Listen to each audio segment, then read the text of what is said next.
does everybody else do it? You make it up, however you feel. All right. Interpretive dance. Because maybe I need to stand and move a little bit. You know, it's always exciting for someone that usually is booked to take off clothes, and now I'm booked to keep them on. So it's very new for me. You know, usually I feel more comfortable with the tits out. So yeah. You can take your tits out too. If I'm feeling nervous, I'll just get my boobs out. All right, yeah, so hello. Yes, my name is Setty Mois. I am from Germany, and I'm a burlesque performer now for nearly 10 years. But I think, as most of us in like a sexy area of work, there was a time in my life where I thought, I want to do more, and I want to get even more sexy on stage or off stage. So I thought about changing my job for a while, or doing something in addition to burlesque. And this is a little story about it, because recently I got reminded of it.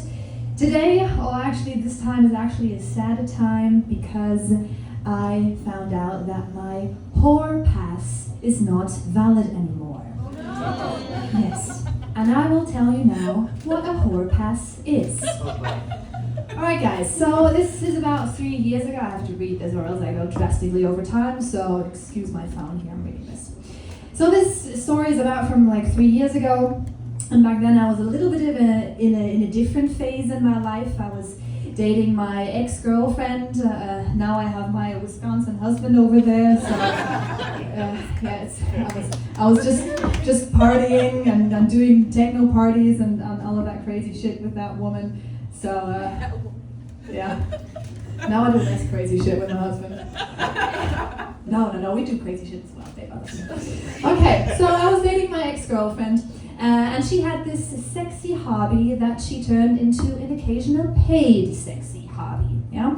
And I probably don't have to say that I don't have a problem with sex work, but in her case, she constantly like kind of put herself in a very submissive role with these people, and I thought that is maybe not quite the right thing for her. But so sex work, yes, but in her role, maybe not the right thing. So I thought, how can we do this even better? Yeah.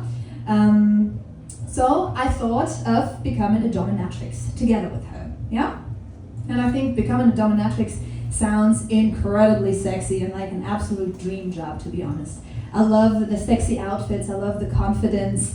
I love humiliating men from time to time. And yeah, making good money sounds like a dream job. And yeah, on top of all of that, a dominatrix friend actually offered a course, a professional training to that time, and it was a very extensive training that we did back then.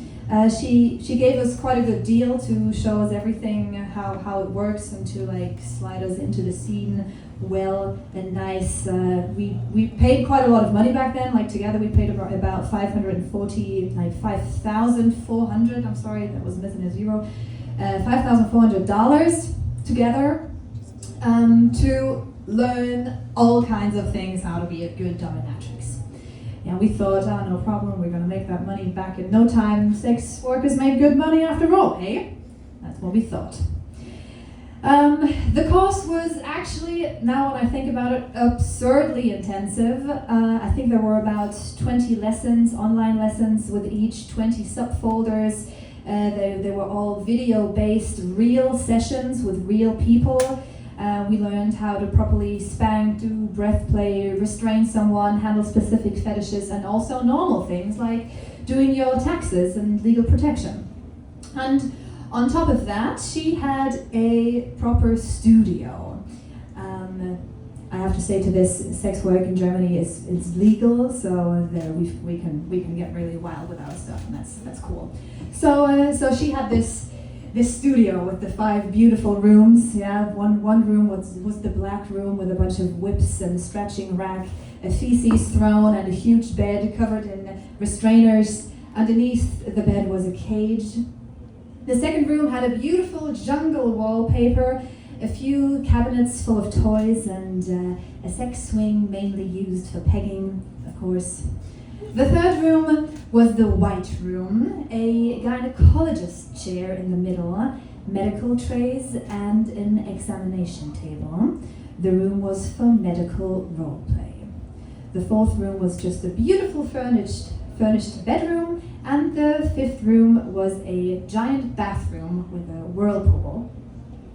And in this course that we did with her was not just the online lessons, but as well lessons in person. Yeah, so we were allowed to assist and observe sessions as a part of our training.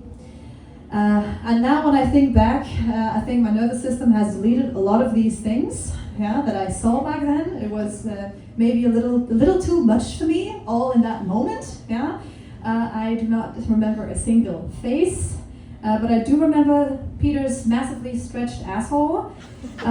Yeah, that image is definitely permanently burned into my brain, mental. Yeah, anyways, I'll never forget that, Peter's asshole. Yeah, one time I walked into the white gynecologist room while our teacher was in the middle of a session. A man was sitting spread eagle on the chair, and there were probably about 30 to 40 needles already stuck through his penis and balls.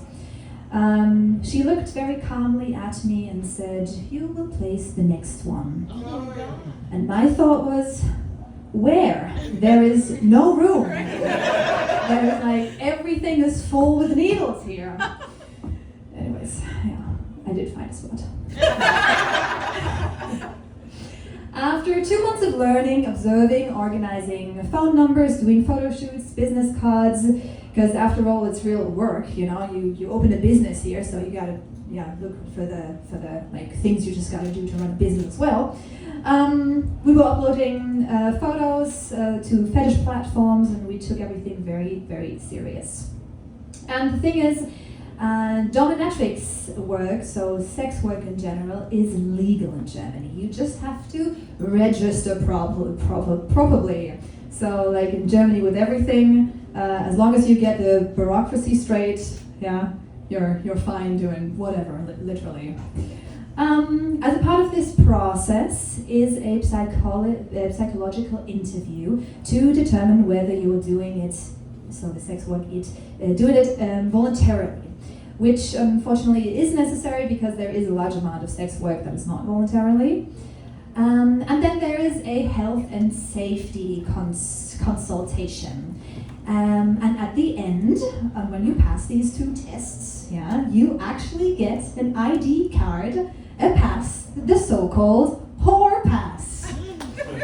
Yes. So when you get your whore pass, then you can do whatever you kind of want to do in the world of sex work, completely legal.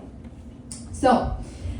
We take it from there. On the platform, naturally, it didn't take too long till we get our first explicit requests from potential customers. And one of these men was especially interested in the both of us, and we wanted that because you're nervous and excited before your first real session. So we really wanted to have this first session together, and this man seemed perfect at the beginning. And that is actually where the actual story begins. So we call this man Wolf in this story.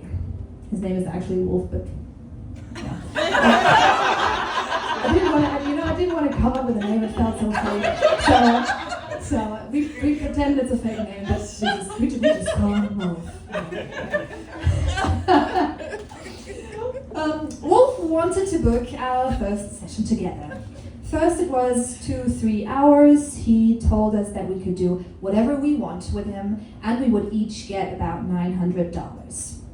Naturally, so we were nervous before our first session. Our teacher already knew him and simply said, "He pays well, but he's kind of an odd duck." And and by the way, he doesn't have any nipples anymore. But honestly, weird people is not exactly unusual in this world, so we thought, whatever. We talked to Wolf on the phone several times to prepare our session. He seemed incredibly pleasant. Calm, deep voice, polite, funny, almost charming. He worked in finance. My girlfriend and I, we had individual calls with Wolf. Looking back though, that was maybe not so good to do, yeah? Because I think he told me and her like slightly different stories and slightly different wishes, but only just a little bit. But yeah, we'll get there to a later point. At some point, he suggested that he becomes our practice subject, just overall, that we can practice everything we want on him so we could gain experience, yeah? He didn't say it in a creepy way, he kind of said it in a very kind and even helpful way, yeah? Being like, hey, you can just try whatever you want on me, yeah? Doesn't that sound great? And we thought, yeah, well, that does seem great, yeah? Because you're nervous, you kind of want to try out these things. You've seen a bunch of stuff on videos and in your live sessions with your dominatrix teacher. So we thought, okay, we just gotta try it all out on one person. Yes, that was the original plan. So the 2 to 3 hour session slowly turned into an overnight stay, including 6 hours in a cage. Piece by piece, more and more requests appeared, and at some point, we realized that we've drifted quite far away from our original comfort zone. It's like walking down a staircase. You walk step for step, and you don't really notice how deep you've gone already to your original idea of what you want to be and become. The night before we were supposed to meet with him, I asked Wolf to send all his requests in writing, mostly for legal reasons. I think that's very different to how it is here in the States, because in Germany it's actually, when I've got it black on white, that he wanted me to do these things to him, it actually could help me in like, if there's for some reason a legal situation or something, like a law case or something to pop up, then I can be like, wait, no, he wanted this is black on white, he sent me these messages. Yeah, so I don't know how well that actually would work, but that's the advice we got. So I asked him for these messages. Because some of these things he wanted was actually severe physical bodily harm. So we wanted proof that it's consensual or something. Yeah. So we got the message, and I immediately called my girlfriend. And how the hell did we end up here? So, to people that don't want to hear explicit things, you maybe want to close your ears for the next minute or so. Just go pee. That's your moment now. Yeah. All right. So Wolf wanted that we mummify him in plastic wrap, completely helpless. Extreme forms of breath control using a gas mask. Ideally until he passes out.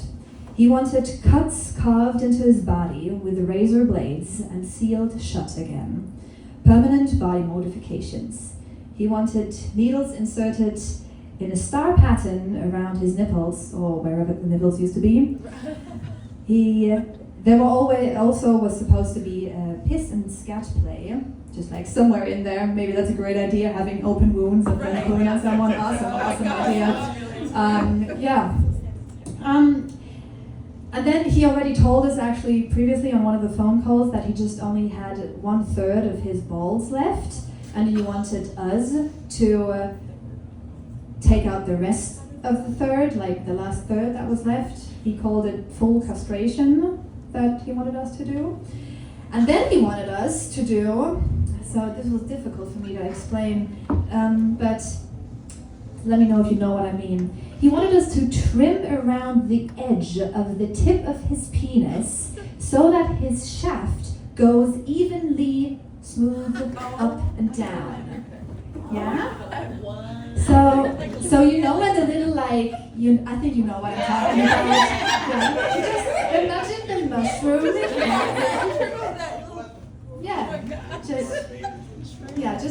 Just imagine that for a second, please.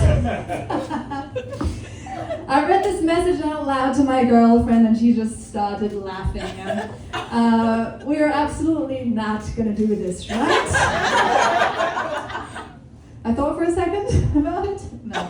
No, I agreed. We cancelled on Wolf, and after that we actually ended up never having our first dominatrix session. Yes. Yeah, and actually now when I look back, I learned a couple of things to like round this off. First thing, I've learned that consent can be given and consent can be also taken away, even last minute. And that is okay. So when we don't feel comfortable with something, it's okay to say no at the last minute. Yeah.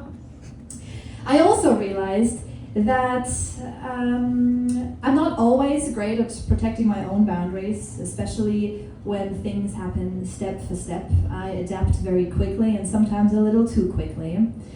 And maybe next time I should literally write down my boundaries or talk to people who are not inside the same bubble as I am at that moment. And I learned that money cannot buy sanity.